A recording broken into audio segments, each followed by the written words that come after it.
Buenos días, buenas tardes o buenas noches. Espero que estén haciendo la cuarentena lo más tranquila posible. Y bueno, acá en esta ocasión les traigo a Baruch Spinoza.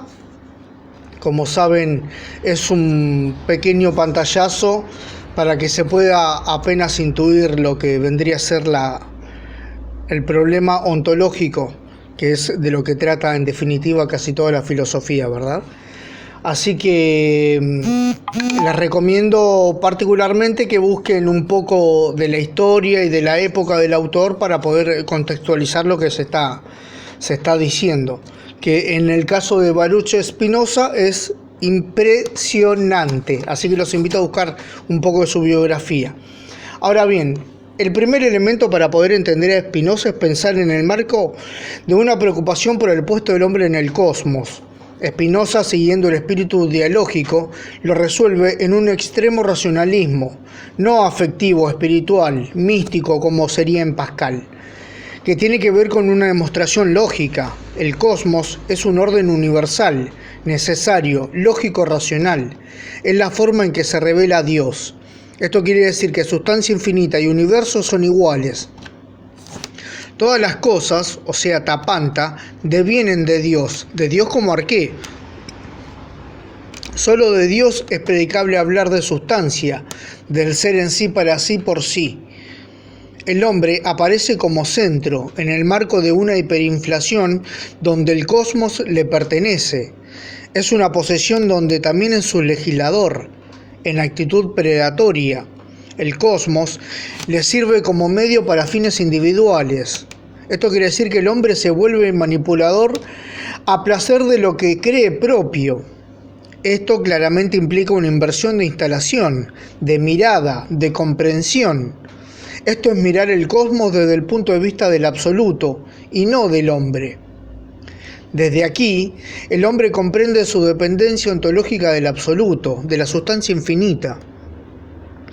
Comprende que las cosas, natura naturata o tapanta, son manifestación de Dios, son naturans o es arqué, como dijimos, y no meros fines individuales. Es una actitud nociológica y ética. Esta inversión de instalación en la que el hombre adquiere su libertad, su felicidad, porque conocer a Dios lleva al conocimiento de lo perfecto, lleva como medio. Acá me libero de la cadena medio-fin. La felicidad consiste en el conocimiento de Dios y la felicidad aparente es la ilusión de posesión de objetos. El segundo elemento es entender que la sustancia es aquella que es en sí, que es autosustante, que no necesita de otra legitimidad para ser. Por ejemplo, para Aristóteles la sustancia es el primer motor inmóvil, que es acto puro, no tiene ninguna potencia, que esto implicaría una carencia, un no ser. Spinoza plantea que la sustancia es un ser en sí y no depende de nadie. Solo existe una sola sustancia, que es Dios. Todo lo demás es en él. La sustancia es Dios. Esto es evidencia lógica. Esto es una crítica a la dualidad de sustancias de Descartes. Descartes decía que hay dos sustancias, la res cogitans y la res extensa. Entre ambas aparece Dios como sustancia garante de las demás. Spinoza critica y dice que entonces son tres las sustancias, o que es una sola, puesto que cuerpo y alma, pensamiento y materia dependen de Dios, única y verdadera sustancia.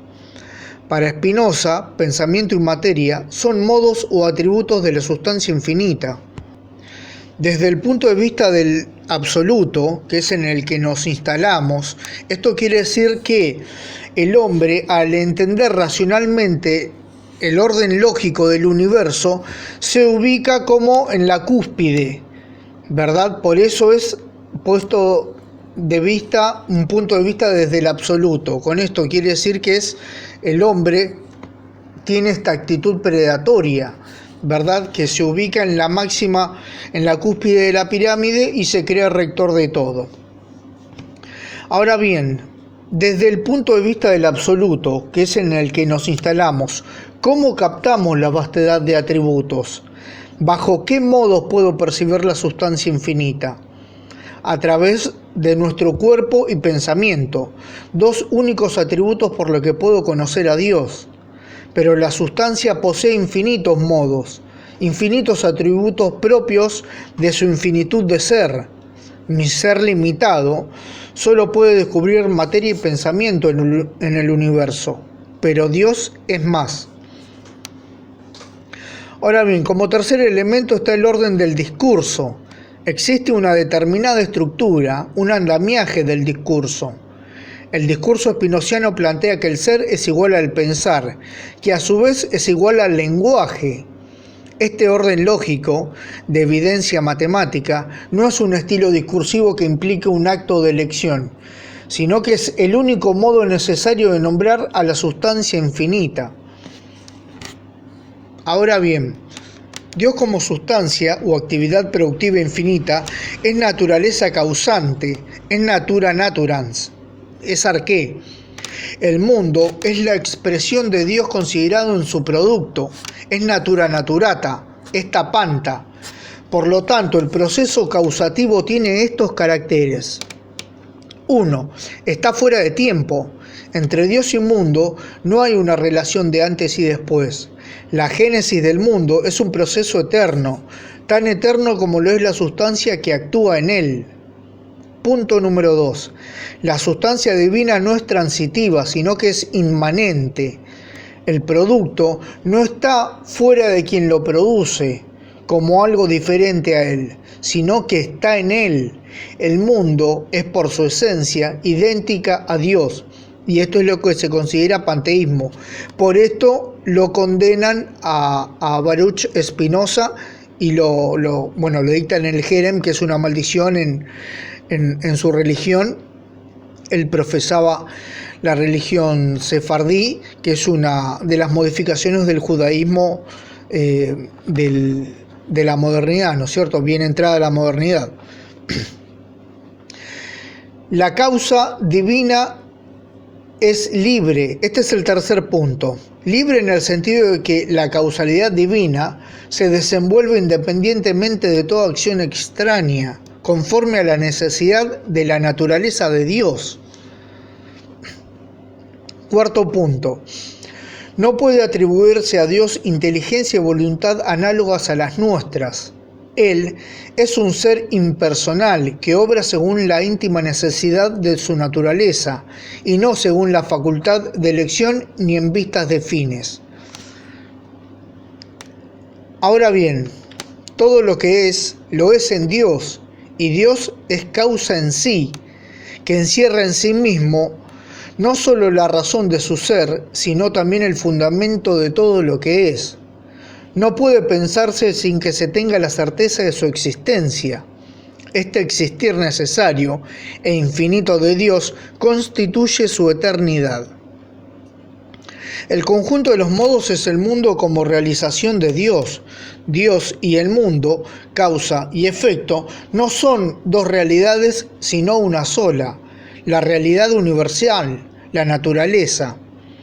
En cuanto a natura naturans, Dios es potencia de extensión infinita y de pensamiento infinito.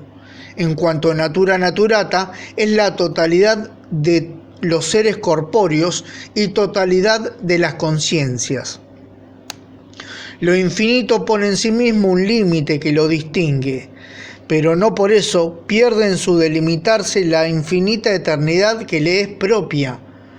Así es como la mente está presente en cada una de sus ideas.